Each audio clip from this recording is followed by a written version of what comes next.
Olá pessoal, tudo bem? Como é que vocês estão? Educador Matheus na área e hoje nós vamos falar um pouco sobre o Smilodon populator, o maior felino de todos os tempos.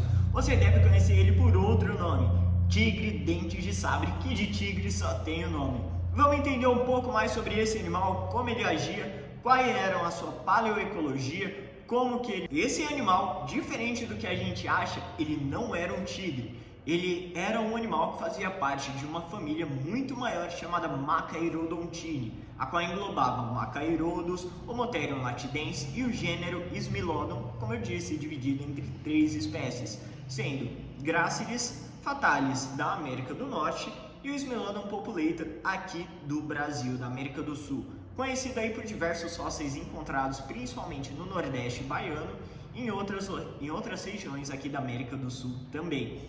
Esse animal, ele possuía grandes dentes que poderiam chegar até 28 a 30 centímetros, ou seja, eram dentes dignos de serem chamados de sabres. Os seus membros eram extremamente robustos, como vocês vão estar vendo aqui.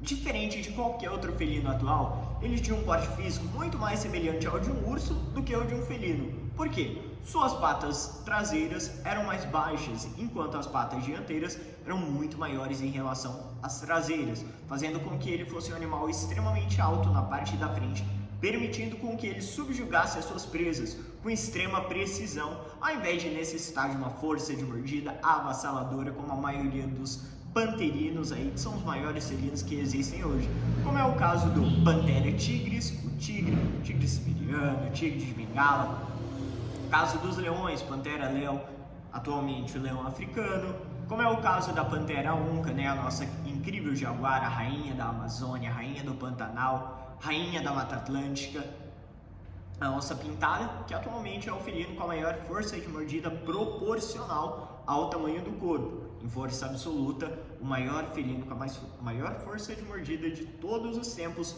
foi Panthera leo atrox, um outro felino que disputa aí passo a passo com o Smilodon populator, que poderia chegar até 400, 420 quilos. Porém, ele era mais comprido, ele não era tão robusto e compacto quanto o Smilodon populator, que tinha aí mais ou menos 2 metros, 2,20 metros, excluindo a cauda. O Smilodon populator ele não era igual aos felinos que a gente tem hoje em dia, que tem uma cauda grande, ele tinha um rabinho pequeno até, vai. Porém, 2,5 metros de um felino, que poderia chegar até...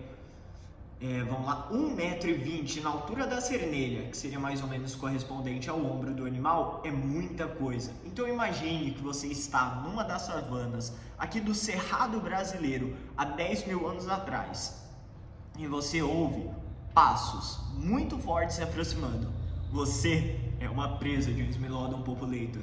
Você vai sentir um medo, porque você nunca viu, nenhum ser humano atual chegou a conviver com nenhum animal que seja tão amedrontador quanto ele. Era a máquina de caçar perfeita. Tinha uma força de mordida proporcionalmente boa para atacar, embora alguns cientistas ainda usem, alguns cientistas não, né? Muitos criadores de conteúdo sobre ciência enfatizam o fato de que a força de mordida do Smilodon era fraca, porque ela poderia chegar apenas a 300, 320 PSI, que são libras por centímetro. Libras por metro, se eu não me engano. Não sou muito bom com física, então quem souber, corrija aí o que significa PSI. Eu sei, porém eu esqueci, não sei como é que eu vou explicar aqui para vocês, mas a minha área é paleoecologia, então perdoa aí esse erro de física, pessoal. Voltando lá, o pessoal fala que ele tem uma força de mordida relativamente fraca, mas aí eu te pergunto, por que é fraca? Sendo que a força de mordida de um leão atual também não é lá grande coisa. Chega aí a 500, 600 PSI, o que não é lá grande coisa se comparado com o Panthera leo atrox, que poderia chegar até 1.400, 1.600 PSI de força, mais do que o dobro da força de mordida atual de um leão. Então, pessoal, quando vocês ouvirem alguém falar tigre dente sabre era fraco, ele tinha uma força de mordida fraca, isso é um erro comum que acontece aí, porque o pessoal tem uma interpretação errônea do que significa força de mordida. E outra, ele tinha bochechas. Os mamíferos têm uma bochecha, porém ele tinha músculos aqui na região da bochecha possibilitariam dele ter uma força de mordida aplicada relativamente maior e muito mais letal. Então imagine uma força de mordida aí que poderia ser capaz de destruir, dilacerar a carne, ainda mais com aqueles dois dentões enormes mordendo a sua jugular, mordendo as suas costas. Era uma força de mordida avassaladora, não só por sua força, mas pela forma com que ele poderia aplicar isso nas suas presas, que geralmente eram preguiças terrícolas, são as famosas preguiças gigantes, como eu vou estar deixando aqui, Megatherium, Megalonyx, Thalassocnus. Só que Thalassocnus era uma preguiça gigante aquática. E aí, vocês querem saber mais um pouco sobre Thalassocnus? Se sim, deixa aí nos comentários que eu trago um vídeo especialmente somente sobre ele aqui pra vocês. Que inclusive era uma preguiça gigante que poderia ter sido presa do Megalodon do Leviathan Melville. Ah, eu sei que você gostou, né? Falou do Megalodon, falou do Leviathan, vocês já ficam assim. Mas vamos voltar aqui pro foco. Se alimentava também de outros xenartros, como Glyptodons, Doedicurus clavicaudatus, que eram os tatuscas, como o Abner do ABC Terra fala, que eram tatus do tamanho de fusca, que poderiam chegar até 2 toneladas, ou seja, eram animais incríveis. Aqui na América do Sul também eles se alimentavam possivelmente de Notioomastodons, que eram gonfoterídeos, primos distantes dos nossos elefantes atuais, que são proboscídeos. Também vou estar deixando uma imagem deles aqui para vocês. Ele poderia se alimentar também, vamos lá, se alimentar não, né? Tem embates diretos contra aves do terror, que pode ter sido o quê? Uma das causas das extinções das aves do terror pode ter ocorrido pelo grande intercâmbio faunístico que aconteceu com a ligação do Istmo do Panamá, que interligou a América do Norte com a América do Sul, fazendo com que as faunas da América do Sul, que eram originalmente aves do terror, toxodons, marsupiais e xenartros maiores, irem para o norte, e os carnívoros do norte e outras espécies como os proboscídeos, os próprios felinos que vieram do norte e invadiram aqui, podem ter sido a causa da extinção das famosas aves do terror. Isso prova mais uma vez que o Smilodon populator é um animal com nível de adaptação extremamente preciso, extremamente ótimo para qualquer nicho. Ele conseguiu se adaptar. Aqui na América do Sul ele também teria tido problemas, vamos lá, problemas não, né? Embates com Panthera onca augusta, que era uma variação da nossa jaguar, porém 2 vezes maiores, um animal extremamente forte e robusto também. Outra coisa que eu gostaria de falar aqui para vocês sobre ele, vou até ler aqui um pouquinho de algo que eu separei sobre os ambientes que ele poderia ter ficado. Porque ele é um animal que foi muito bem distribuído. Inclusive, ó, vamos lá, ele viveu nas savanas, florestas abertas e regiões temperadas. São 3 ambientes extremamente diferentes. O Brasil, até 10 mil anos atrás, possuía diversas savanas muito semelhantes com as savanas africanas, com proboscídeos, com toxodons, que eram notoungulados, que poderiam chegar ao tamanho aí de um hipopótamo. Então era algo que era muito vibrante, era um ecossistema extremamente vibrante e perigoso, porém semelhante com a África atual, com as savanas africanas. Isso mostra que a nossa fauna ela mudou muito.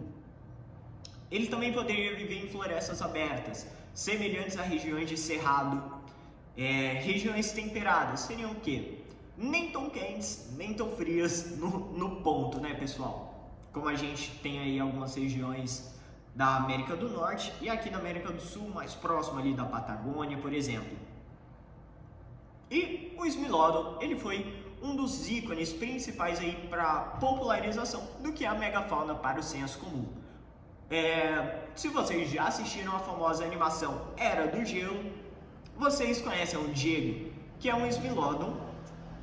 Como a animação ela se passa ali mais ou menos pela Europa, América do Norte, porque tem um mamute lanoso, então possivelmente ali era um Smilodon fatalis, conhecido como Diego, pessoal. Então ele foi um dos animais símbolos da megafauna que a gente conhece atualmente, juntamente aí com o Cid, que é a preguiça gigante, preguiça terrícola, né, no caso, porque o Cid ali não era tão grande, o mamute lanoso, que é o Mene. Esses são aí dos animais que são os símbolos da megafauna. E é muito importante a gente lembrar que ele existiu aqui no Brasil e que temos um patrimônio fóssil extremamente rico e diverso, que muitos futuros pesquisadores, muitos futuros paleontólogos, como eu, como você que está assistindo isso, que quer se tornar um paleontólogo, quer se tornar aí um biólogo, que quer estudar a anatomia dos felinos, queira estudar paleoecologia no geral, vai ter o privilégio de estudar um animal que viveu aqui no nosso país, pessoal, e que é extremamente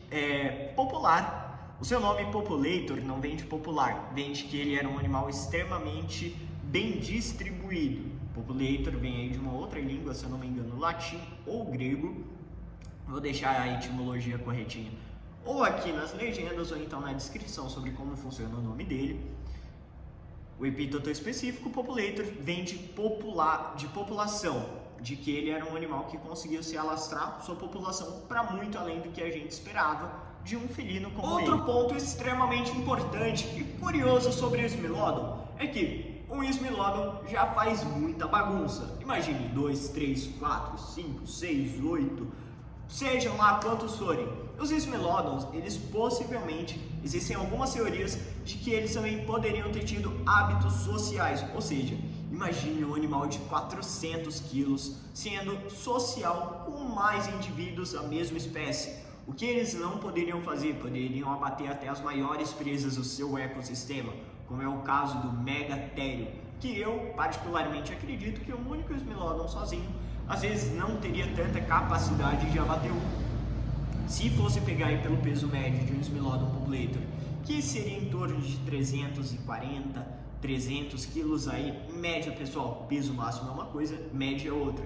Então, quando vocês verem vídeos sensacionalistas falam, inclusive vi em um site, não vou citar o nome aqui, mas vocês até já podem conhecer, de que diz que o Smilodon populator poderia chegar a 900 quilos, pessoal, 900 a 1000 quilos. Isso aí já é algo totalmente desproporcional, nunca teria capacidade de existir, então não caiam nesse tipo de informação. Caso vocês queiram informação de qualidade, segue a gente, fica atento em todos os vídeos que você vai aprender muito mais. E pesquise em fontes de qualidade, pessoal. Existem ótimos sites aí para vocês estarem adquirindo informação de qualidade. Se você quer algo mais simples, mais didático, pessoal, tem aqui o canal para você seguir. Então não custa nada, porque conhecimento demais nunca vai ser um problema. Afinal, quanto mais a gente sabe, mais a gente deve procurar perguntas para serem respondidas.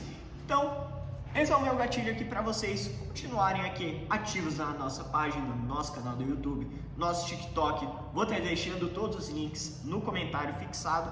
Desde já, pessoal, você que acompanhou esse vídeo até o final, muito obrigado, um abraço e até a próxima, pessoal!